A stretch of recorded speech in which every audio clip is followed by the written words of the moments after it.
I'm just here to get paid. I'm just here to get paid. I'm just here to get paid. All right, all right, all right. I hope everybody's doing all right. You can tell I'm doing all right. You can see it all in the eyes. It's like it's in the eyes. But all right, you are now watching Juke Boy Sports Show. I'm your host, Kyng Ralph. Solo Dolo Show. Um, Starting a little early because I got something I'm trying to get to. Got a previous engagement, I guess you could say. Hey, shout out to my anime fans, Naruto fans, and all that. But like we always do, gotta make sure we send a little shout out to the sponsors. If you want to do a podcast like what you're watching, photo shoot, music video, call the number on the bottom of the screen, 707 Fit Boxer. And then make sure you go and you like some good stuff on all the socials on the bottom. You can find me at KYNGRALPH at everything, add an underscore for X or Twitter. You can like the Facebook page, the He Say She Say channel on Facebook. You can subscribe on YouTube to Juke Media, as well as follow us at Juke Sports Show on Instagram. And so I've been sitting here quarreling when I was going to start this. I even lost a little bit of track of time. But now it's time for our draft rankings. And so I try to sprinkle in every other week. So I'm probably going to start doing two a week now. Now that I kind of misjudged my time, I'm going to do two a week until the day of the draft. Um, and then on the Tuesday before the draft, I'm going to do a mock draft with the homie Tar, who is a reoccurring guest. You've seen him before if you watched the show before. And so we got wide receivers. This one's very deep. Some of the moves I've seen over the offseason and why certain people haven't gotten paid, I can see why you wouldn't. You got the big three with Marvin Harrison, Rome, and Malik. But then after that, there's about 10 to 15 receivers, if you include all of them, that can go within the first or second round. Even possibly, I could see 10 going within the first two and at least 15 by the end of the third round. And I think all of them will be able to be contributors in the long run for the future of your team. Now, I do think some are going to come in, and I'll get into that in just a second. But I do think that some of them are just going to be the ones that stand out. They're going to be able to contribute on day one. And so let's get into it. Where we at with it? So you know me, I like to start all the way at 10, work my way all the way up to the top. So at 10 in the wide receiver in the 2024 wide receiver draft class, I think this is the one where I went. Yeah, I'm gonna go Tez Walker. I had it between him and Troy Franklin, but I just feel like, let's get into it. Tez Walker, 6'1", 193 yards, not 192 yards, 193 pounds. So I'm going during these breakdowns, I'm gonna give you their height, weight, measurables, and then accolades, and then discuss why I think that where they are where they are. Sorry, y'all, I'm a little hot, but we're gonna get through it. So Tez Walker out of North Carolina, 6'1", 193 pounds, 34 inch, 33 inch arms, and 9 1/8 inch hands. So he's a little small in the hand area, which could be an issue of catching.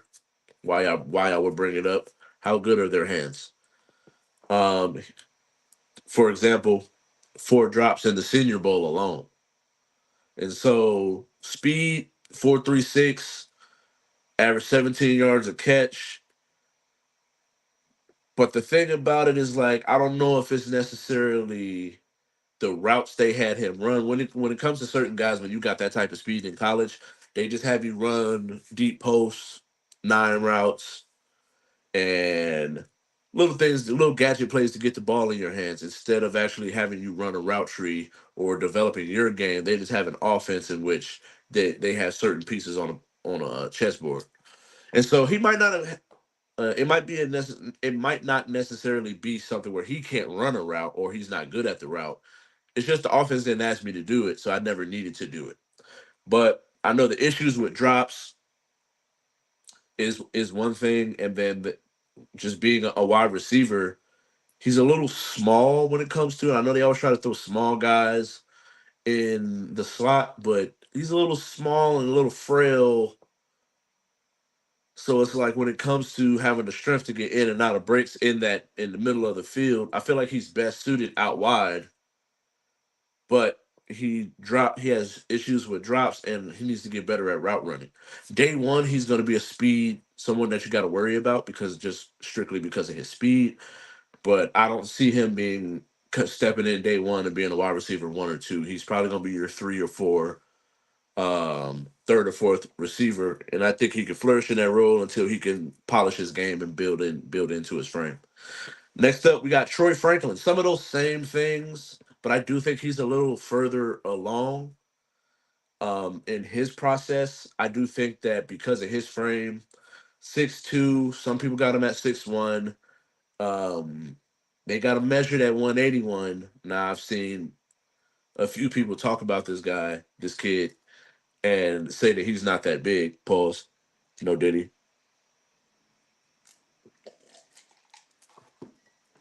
But they got him measured at 181, which is real frail, a real skinny, small for that size.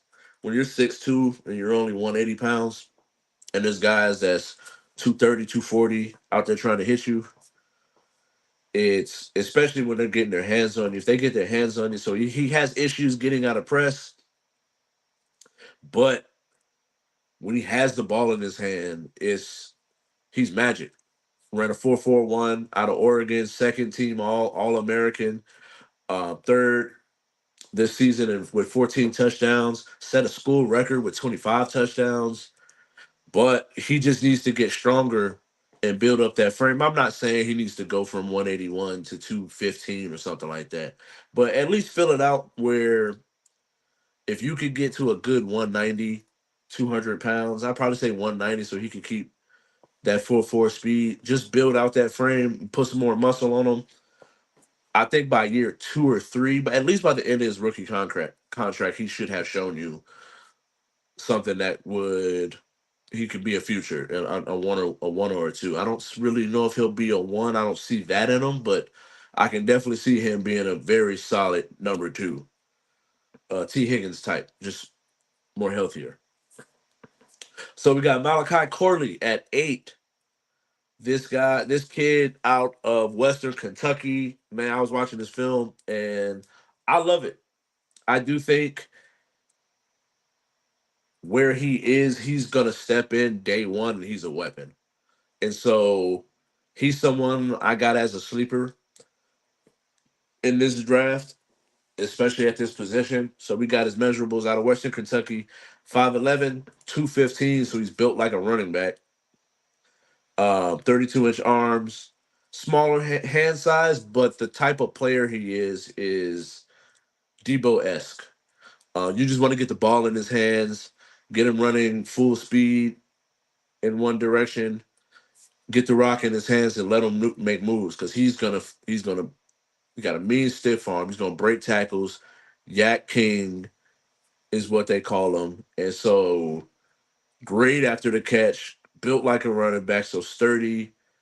The one thing is that he's had certain games where he's shown that he can be a very good wide receiver, but at the same time he struggles with consistency and contested catches.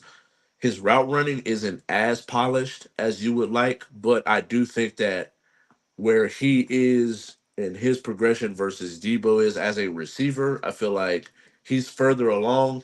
So I do think he has a lot of potential, and he's definitely going to be a weapon in the NFL. Against Ohio State, we know how many athletes they got on that team. on that defense at all times. 8 receptions, 88 yards, and a touchdown. Although they did lose, but as an individual, he did what he was supposed to do against top level talent. Next up, I got at 7. This is one where I think I messed up the numbers. So I have them wrote down at a different number. But at 7, I got Adonai Mitchell, 6'2", 205-pound receiver, 9-inch hands, a little smaller on the hand scale.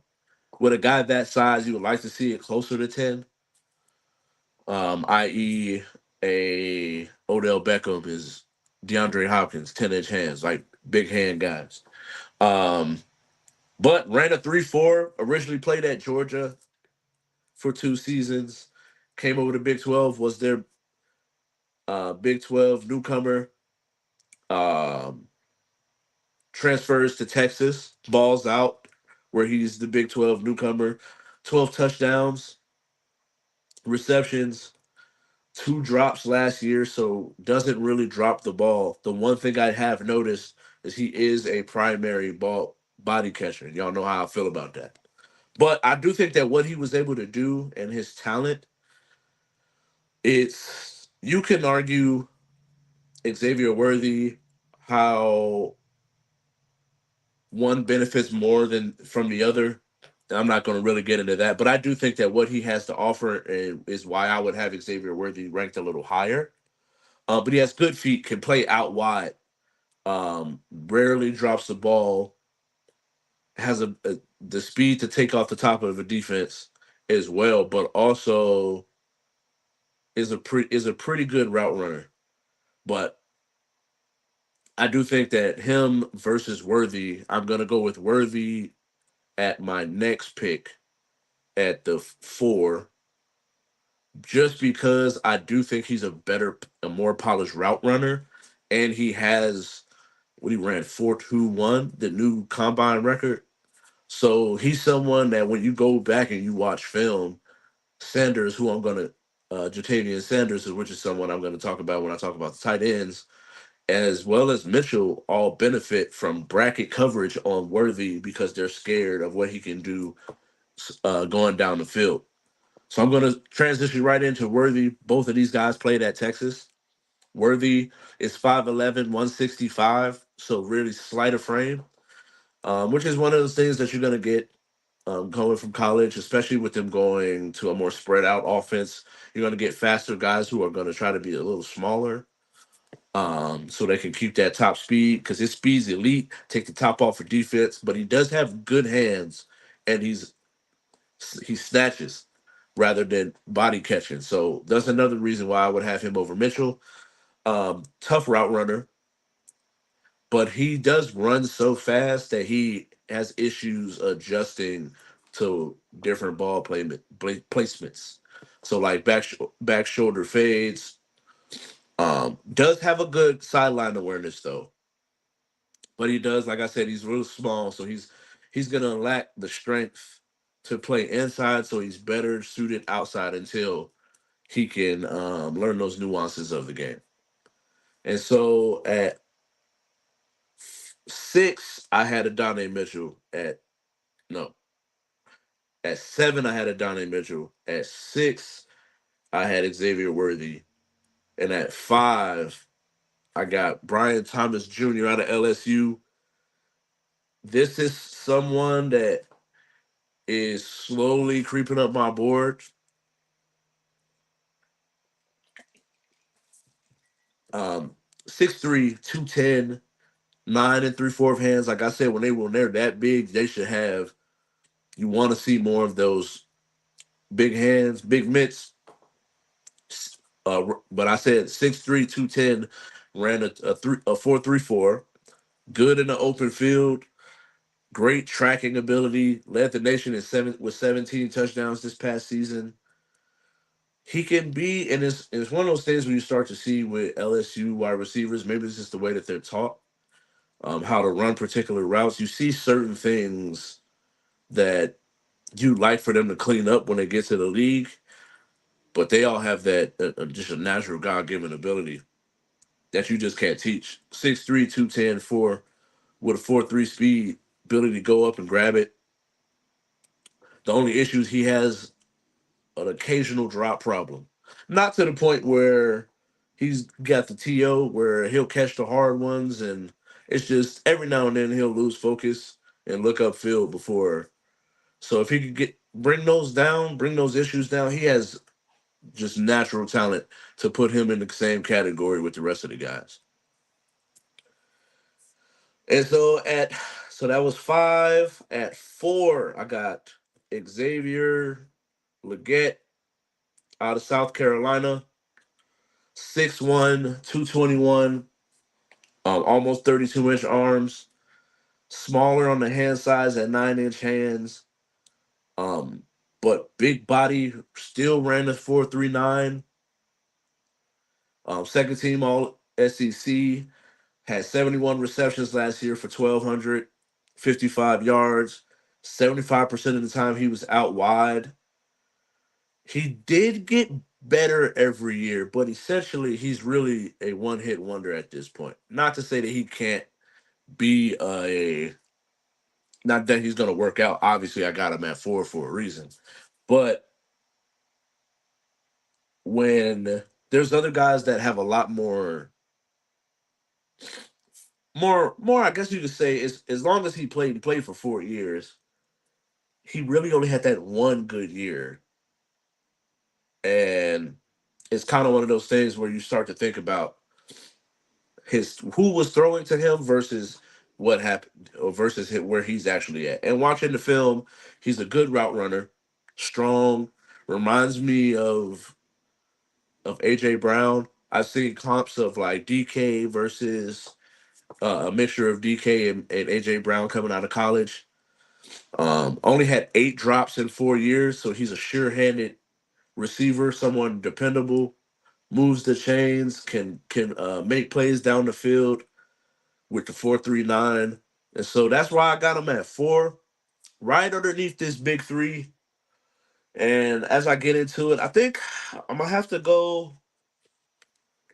If I had to throw one of them, I'm gonna have to go Rome Adunze out of Washington, 6'3", 212. So we like that big body receiver, but little slower in the 40 time, 4.45, but elite, uses his body very well in with contested catches, going up, grabbing the jump ball, box out, very skilled route runner. The only issue, there's a couple issues I've seen with him. He's not consistent in the run game blocking. Sometimes he depends too much. He knows he can go get the contested catch, that rather than create the separation, he'll come back or let the corner stay close to him rather than running a route like 100%. And these are things that in the league you're not going to be able to make that. You're going to have to play that a different way. And I just feel like there's more kinks in his armor than the next two guys. I've heard Malik Neighbors as 1B to Marvin Harrison's one Junior's 1A, but I don't think it's that close, my personal opinion. Malik Neighbors, 600 pounds. I mean, 6 feet, 200 pounds. Sheesh. Out of LSU, versatile receivers, play inside, outside, X, Y, Z. Um, like I said, some people feel like he's right there with Marvin. I do think he's really good, and but I just think that Marvin is just head and shoulders above everybody. And so versatile, sixth in slot yards, fourth in missed tackles or forcing missed tackles. And the only issue is, like I said, I've seen this, and there's certain things that just LSU receivers got to polish, especially their release. Um, it puts you in a position where if somebody really jams you and you're not getting off the line quick enough, you can get, especially with him not being the biggest receiver. So those are just things that he just needs to polish up. Um, and Marvin Harrison is for I feel like he's 6'4", 210, route running ability like his dad, maybe a little faster than his dad, if not as fast as his father. But he's a bigger frame, long arm, great contested catch. You've seen him play against numerous NFL level corners, and he does his work.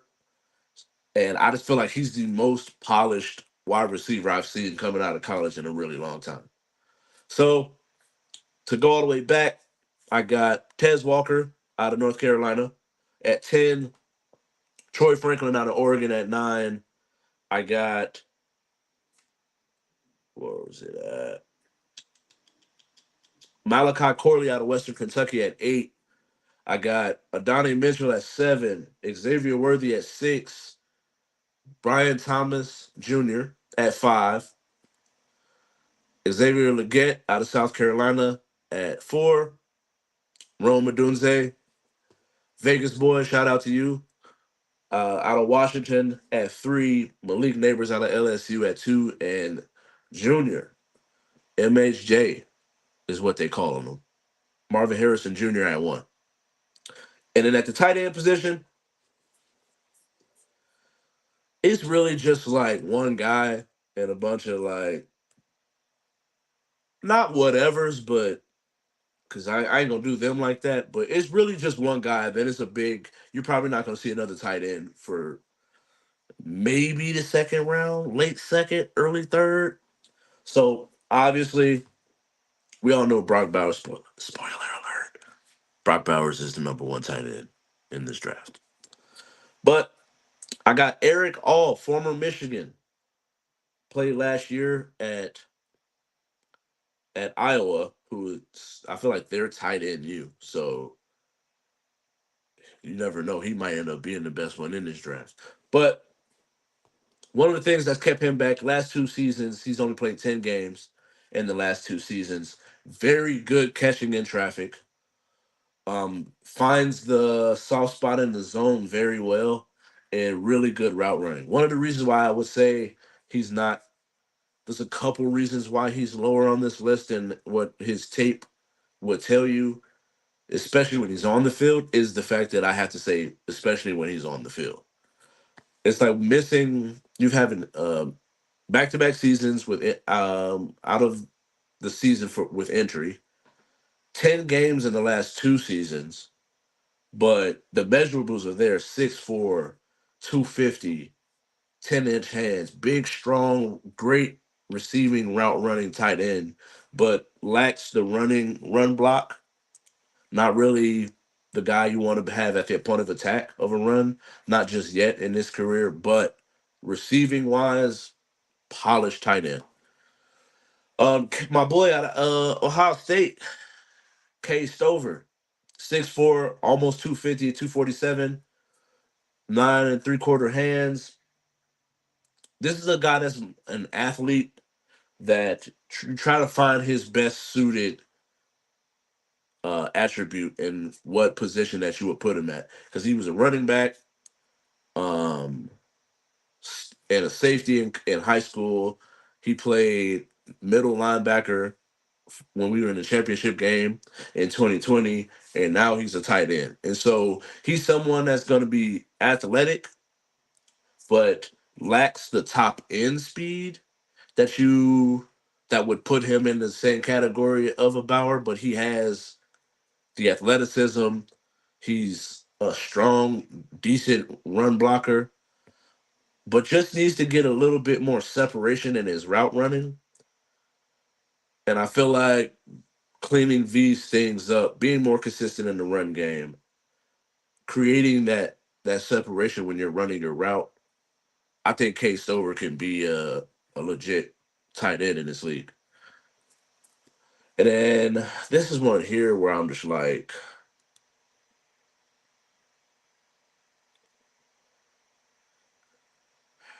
I'm gonna go Theo Johnson at 3.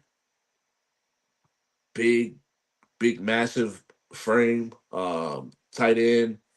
I think that he's someone that has. I think he has a little bit like his ceiling is higher than Jatavian Sanders, but I feel like where they are currently, Jatavian is just a better tight end, so that's why I'm going to have him at 2.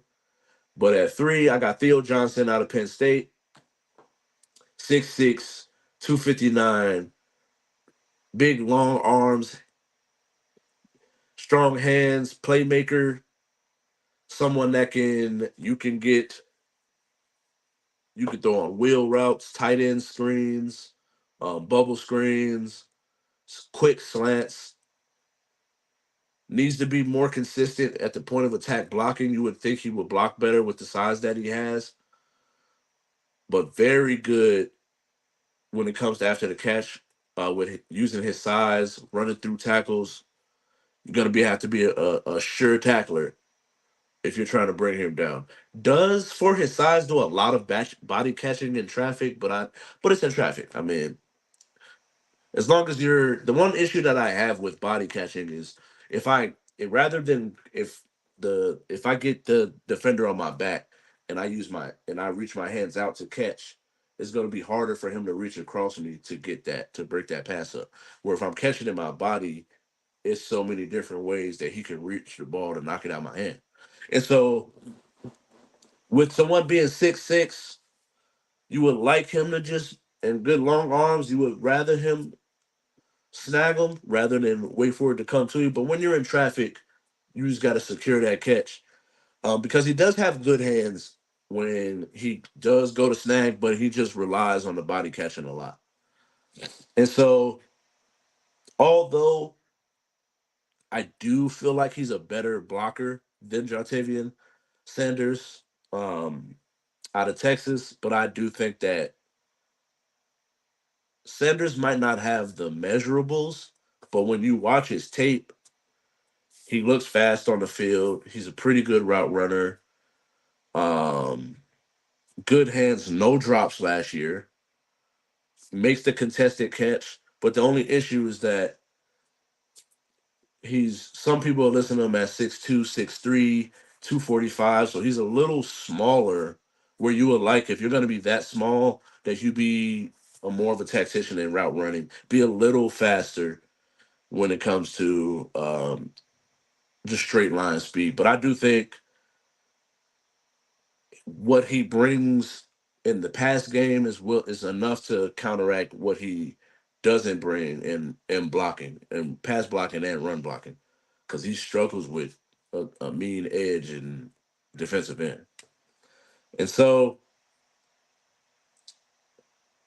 like I said, Brock Bowers, there's just what do I really say about the kid? 6'3", 243, long arms, strong hands, catches. He does a lot of like George Kittle and Travis Kelsey combined like things. Needs to be better with run blocking, but he's not a complete liability. Um, but he's a Swiss Army knife. You can put him in the backfield, swing him out wide, tight end position, motion, screen game, good hands. Ran I think he ran a 4.4, a 4.45, something along those lines at the combine. So it's like he has the speed of a wide receiver, but he's a little bit bigger in the tight end at the tight end spot. So, but he can do everything a wide receiver can. And so he's the only one that's really going to go within the top 10. Outside of that, after that, it's going to be a big drop off. You'll see a lot of guys late second, early third. And this one hurts because the running back position has been so undervalued, but it just is what it is, man. The nature of the game. Um, Dang, I left that on the whole time. So we just got done with the tight ends. We're doing running backs now, and so it's you probably not going to see a running back drafting until like I just said, like that second tight end maybe. A lot of them are graded out at 3. I feel like Jonathan Brooks would be a 2, a second round grade if he didn't tear his ACL in like literally in November. So it's like the it's gonna be a lot trying to draft him and then have him play right away. Um, but Blake Corum is my number 5 running back out of Michigan. His tape is one of those things where, like, when you look at his measurables, it's like, his tape says he's a good running back. Little small, but you see him with patience, good feet, north south runner. Doesn't do a lot of dancing, has reliable hands out the backfield. But there's when you start to compare him to others, that's when you gotta kind of got to nitpick. So does it after his I think he tore his ACL 2 seasons ago. Coming back from that injury, he doesn't have the same explosion that some of the other guys do. So and then it shows up where he runs a 4.53 40. So not having that explosion, but also it's like when you have 45 touchdowns and 12 of them have been over 5 yards, it kind of shows you what how you're being used, and it makes us question what it is that they're hiding you from, or what can't you do. So at 5, I got Blake, 508. I mean 5'8", 210 pounds, looks like a little bowling ball out there. I got him at 5. Next up, I got Ray Davis out of Kentucky.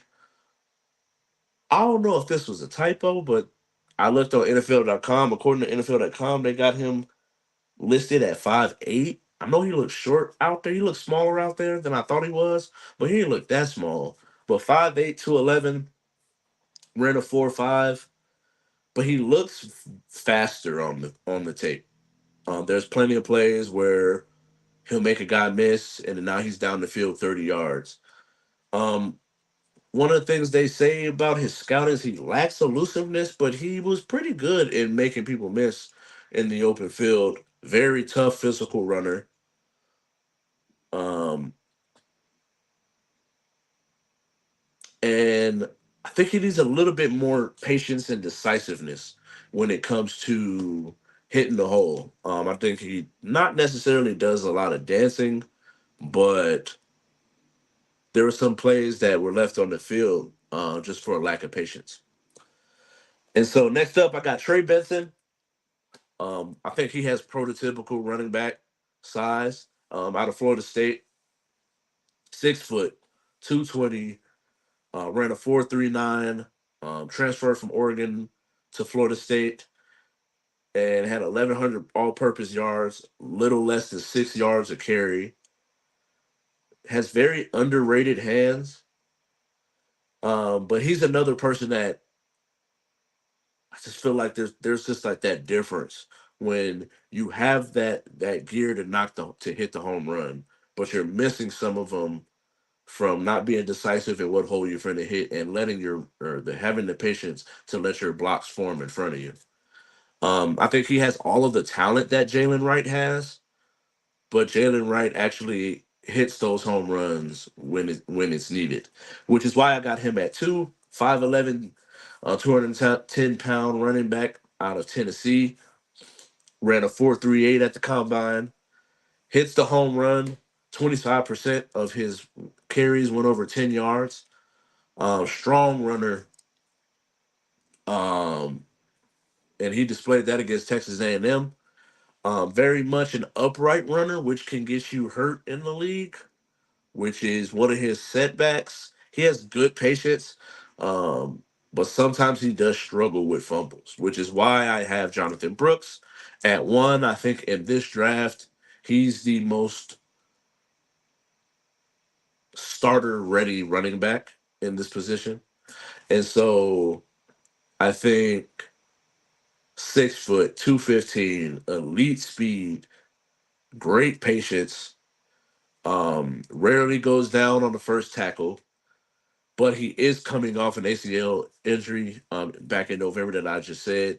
And then when he's blocking, he does a lot of lead blocking with his shoulder, which can get you shoulders all torn and messed up. So that is why I got him at 1.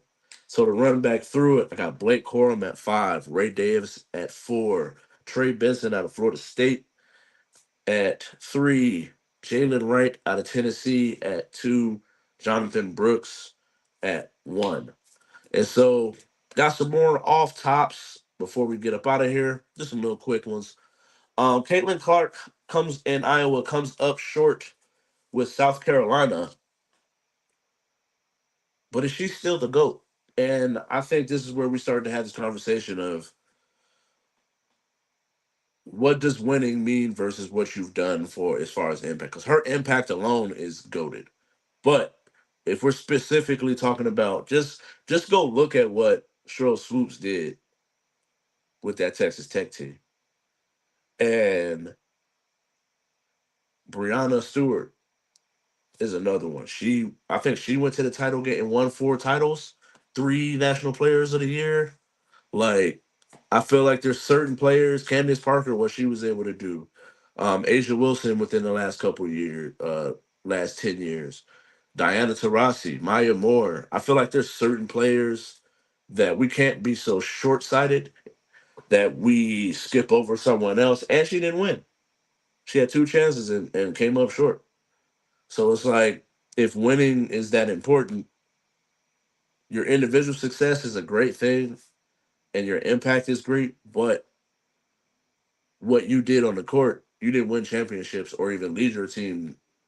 I mean, she led her team to a championship, but she lost twice. You could have at least got one. Joel Embiid is back, and I'm not happy about it.